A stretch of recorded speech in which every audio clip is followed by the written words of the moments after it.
نمیدونم خورشت آلو اسفناج مال شهر دامغانه یا نه، ولی اینو میدونم که یکی از خورشتای خوشمزه و اصیل ایرونیه.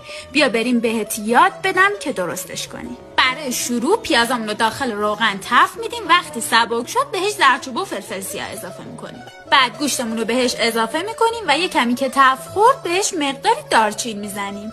عصاره گوشتمون رو به همراه 2 لیوان آب بهش اضافه میکنیم و میذاریمش کنار که گوشتمون کاملا بپزه. حالا اسفناجایی که ریز خورد کردیم رو یکم تفت میدیم تا آبش کشیده بشه و بعد هم بهش روغن و نمک رو اضافه میکنیم و بعد اضافه کردن آلو خورشتی تفت میدیم و به خورشتمون اضافه میکنیم و یه قاشق رب انار ترش بهش اضافه میکنیم و میذاریم که کاملا جا بیفته.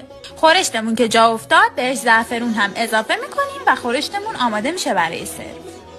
شما بگین که این خورش برای کدوم شهره؟ نوش جون لذتشو ببرید.